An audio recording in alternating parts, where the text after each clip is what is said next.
give my initial thoughts on the teaser trailer. So it kicks off, I think, in glorious fashion. And I know there's some people that just don't like the way that it kicked off with Krypto.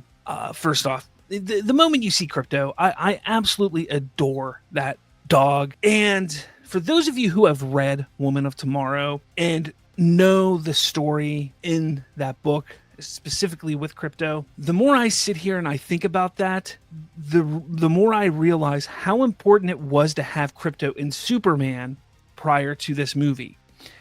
Now, the way this teaser kicks off, you see Krypto, you see him walking through this room or whatever, and you see him, he pees on a newspaper, and then the newspaper has Superman on it. And a lot of people like have an issue with that. First off, it's comedy. It's comedic. It's a comedic moment.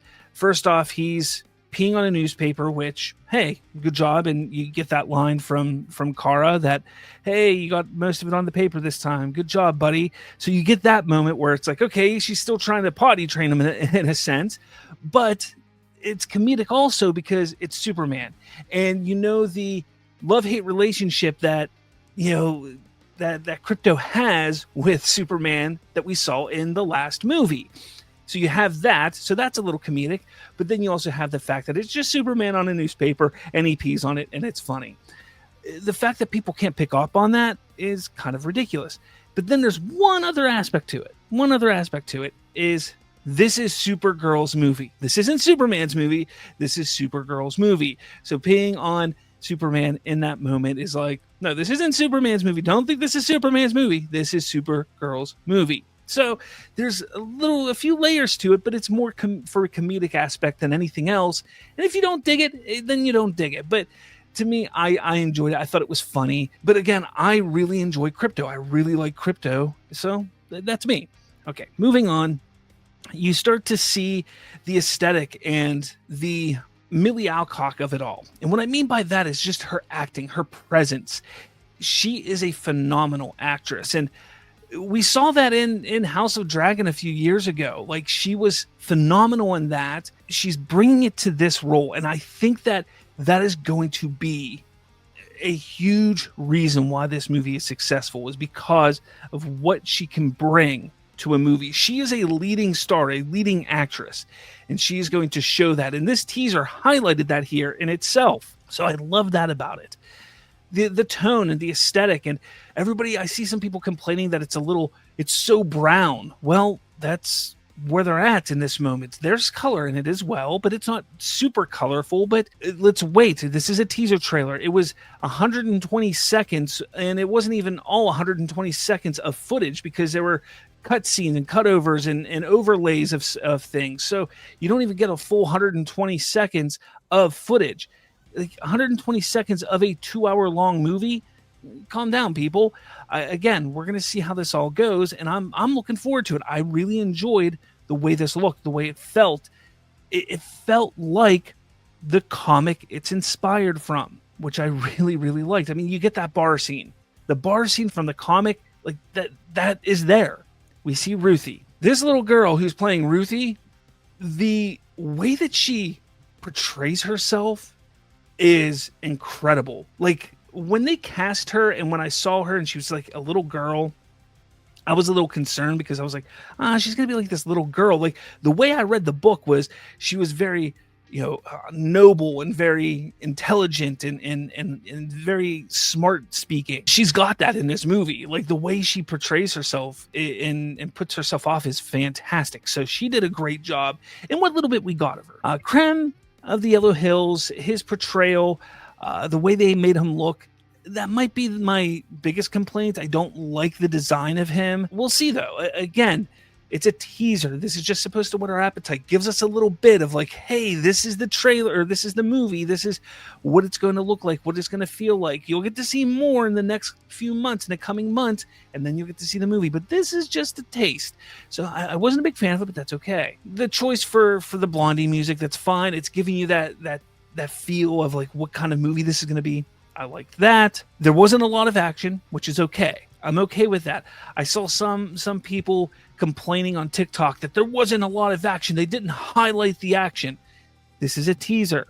You're not going to get a full-on action sequence in a teaser. Again, they showed off a little bit of her action. They showed off her flight. They showed off her doing a little bit of some action, some flying, some maneuvering, some getting away, and some action. They showed just a little bit, just again to tease us of what she can and will be doing.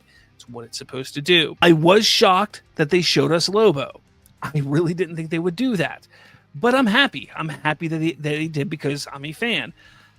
I just really thought that they would focus more so on Supergirl, more so on the fact that this is a Supergirl movie. But the fact that it was like a split second of Lobo, I'm okay with because it was more of a blinking and miss it kind of thing. So I liked that. But overall, I think this teaser did exactly what it needed to do. It got us excited. It got us thinking. It got us talking. And that's what a teaser is supposed to do. For those out there who are complaining about it, saying it feels like Guardians of the Galaxy, first off, there's one moment in this teaser that felt a little Guardians of the Galaxy, and that's the moment where they're in the bar, she stands up, and all those guns get pointed on her and Ruthye. And yeah, that felt a little Guardians of the Galaxy, but again, that's not a knock on a movie. That's not a negative thing for the movie, because first off, Guardians of the Galaxy, they're great films. It is a highly regarded franchise. So if you are going to make a space adventure film, why not borrow from one of the highly regarded franchises? First off, James Gunn didn't write this. James Gunn didn't direct this. Maybe this is Gillespie's way of honoring James Gunn and respecting him and saying, look, I loved what you made there. I'm going to kind of make my own version. So again, it's not a big deal. But I don't look at this as Guardians of the Galaxy 4 or Kryptons of the Galaxy and things like that. For me, no. I thought this teaser did what it needed to do, and I'm excited about it. And what's even great is you take a look here, because I have the YouTube pulled up right now of the teaser trailer, and you can see down in the left corner where it says 5.5 million views in 8 hours. That is fantastic. That is on par with what Superman did with its teaser trailer on YouTube. Within the first 7 hours, Superman hit 5 million views. So I don't know what it did in 8 hours, but within that 8 hours, I'm sure it is right on par with what Superman was doing with trailer views or teaser views. It's going to do well. There's interest there. People are excited about it, and it's just going to keep building. I showed it to my family when I got home. The girls are interested. The girls are excited about Krypto yet again.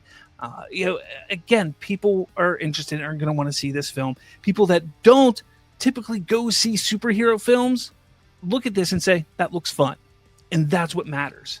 So again, I think it was a really great teaser. I'm looking forward to it. Love to hear what you guys have to say in the comments below. Because look, this is a big deal for DC, the second movie, the second outing. And as I kept saying, as I've been saying for quite some time, the true test for DC wasn't Superman and Peacemaker. No, the true test for DC is this coming year, 2026, when it comes to Supergirl, Lanterns, and Clayface, because these are the movies that don't necessarily have James Gunn attached as writer-director. This is him being a producer, a studio head. And how does he do in that role in guiding and leading a studio forward? But let me know your thoughts in the comments below.